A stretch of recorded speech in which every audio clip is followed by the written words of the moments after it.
बिस्मिल्लाहिर्रहमानिर्रहीम। सीरतुन्नबी सल्लल्लाहु अलैहि वसल्लम की सीरीज पार्ट 6। तमाम अरबों ने झुक झुक कर अपने माबूदों का नाम लेकर अहद व इकरार किया कि वे अपने माबूदों को बुरा कहने वालों को कत्ल किए बिना ना छोड़ेंगे, चाहे उनका ताल्लुक़ किसी कबीले से हो। सबके बाद में अबू लहब ने कहा, काहीन, तुम शायद कबीला बनी हाशिम की ओर इशारा कर रहे हो। मैं वादा करता हूँ कि अगर ऐसा हमारे कबीले में होगा तो सबसे पहले मेरी तलवार उसके सर पर चमकेगी। फिर अबरस ने बताया, मेरा ख्याल नहीं बल्कि मुझे खोपड़ी बता रही है कि माबूदों को बातिल करार देने वाला बनी हाशिम में से होगा। साफ लिखा हुआ था मुहम्मद। सब इस नाम को देखकर हैरान रह गए। हुजूर सल्लल्लाहु अलैहि वसल्लम के आमद की बशारत। हज़रत मोहम्मद सल्लल्लाहु अलैहि वसल्लम अब्दुल्ला के बेटे अब्दुल मुत्तलिब के पोते अबू लहब, हमजा, अब्बास और अबू तालिब के भतीजे थे। मुअर्रिखीन के कौल से आप 21 अप्रैल 571 ईस्वी रबीउल अव्वल के महीने में सन आमुल फील सोमवार के दिन सूरज निकलने से पहले बहुत सुबह सवेरे पैदा हुए थे। अब आपकी उम्र 40 साल हो गई थी। लोग जानते थे और अच्छी तरह जानते थे कि आपसे ज़्यादा सच्चा और अमानतदार कोई नहीं। बहुत कम बोलते, तन्हाई पसंद करते, कभी कभी पहाड़ों पर चले जाते, कई कई दिन वहाँ रहते, लेकिन अभी तक उनकी ओर से कोई ऐसी बात न हुई थी जिससे यह गुमान किया जा सकता कि वह बुतों के खिलाफ आवाज़ उठाने वाले हैं। आपके वालिद का इंतकाल आपकी पैदाइश से पहले ही हो चुका था। जब आप 6 साल के हुए, आपकी वालिदा का इंतकाल हो गया। इस तरह आप बचपन में ही बाप और माँ के साए से महरूम हो गए। माँ बाप की वफ़ात के बाद आप दादा की निगरानी में रहे। जब 8 वर्ष 2 माह 10 दिन के हुए तो आपके दादा अब्दुल मुत्तलिब भी इस दुनिया से गुजर गए। अब आपके चचा अबू तालिब आपके वली हुए। आप उनके पास रहकर 40 साल की उम्र को पहुँचे। यूँ तो पूरा अरब आपके अच्छे अखलाक और बर्ताव की वजह से आपको मानता था, लेकिन सबसे ज़्यादा अबू तालिब आपको मानते थे। अबू तालिब ने कहा, अबरस, क्या तुम प्यारे भतीजे पर इल्ज़ाम लगाकर कोई फितना खड़ा करना चाहते हो? हरगिज़ ऐसा ना करो, मैं इसे बर्दाश्त नहीं कर सकता।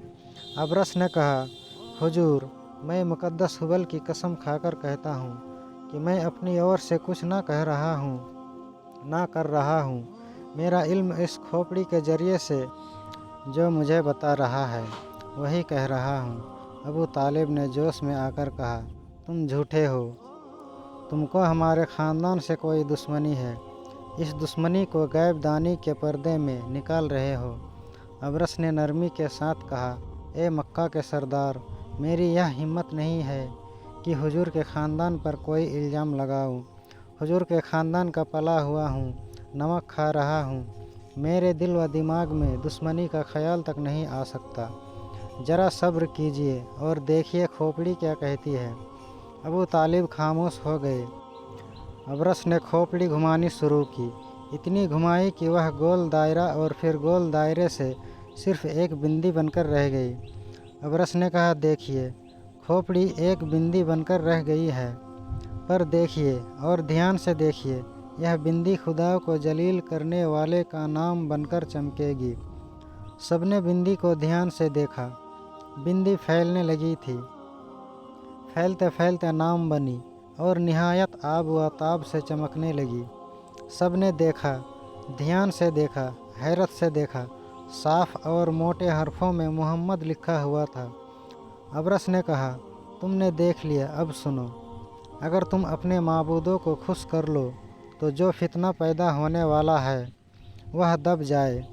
अबू लहब ने पूछा, माबूदों को खुश करने का तरीका कौन सा है? अबरस ने कहा, यह खोपड़ी जवाब देगी। खोपड़ी अभी तक घूम रही थी। अब नाम गायब हो गया था और सिर्फ बिंदी ही बाकी रह गई थी। लोग इस बिंदी को बड़े ध्यान से देख रहे थे। बिंदी फिर फैलनी शुरू हुई और देखते ही देखते लफ्ज़ बन गई। सबने पढ़ा। चमकदार लफ्ज़ों में लिखा हुआ था, कुर्बानी। अबरस ने कहा, तुम्हारे माबूद कुर्बानी चाहते हैं। कुर्बानी देकर आने वाले फितने से अपने को बचा लो। उमर अबरस के सामने खड़े थे। उन्होंने कहा, किस चीज़ की कुर्बानी दें हम? अबरस ने कहा, इसका जवाब भी खोपड़ी देगी। लोगों की निगाहें फिर खोपड़ी की तरफ उठ गई। उन्होंने देखा कि यकायक मोटे लफ्ज़ों में लिखा हुआ नज़र आया, एक 10 साल की खूबसूरत लड़की। सब यह देखकर ताज्जुब में पड़ गए। अबरस ने खोपड़ी को बोसा दिया और आम लोगों को खिताब करके कहा, मेरे इल्म ने मुझे यह बताया है कि वह आदमी अपनी लड़की को कुर्बानी करे जो पहले अपनी 9 लड़कियों को जिंदा गाड़ चुका है। अरबों में लड़कियों को जिंदा गाड़ देने की रस्म आम थी। संगदिल और बेदर्द बाप अपनी मासूम बच्चियों को जिंदा गाड़ देते थे और इस पर बड़ा घमंड करते थे। अक्सर लड़कियां तो पैदा होते ही कत्ल कर डाली जाती या जिंदा दफन कर दी जाती, पर कभी कभी ऐसा भी होता कि जब लड़की बड़ी हो जाती, मीठी बातें करने लगती, तो बेदर्द बाप पहले गड्ढा खोद आता और फिर लड़की को अच्छे कपड़े और जेवर पहनाकर बस्ती से बाहर ले जाता। उसको गड्ढे के किनारे पर खड़ा करके धक्का दे देता।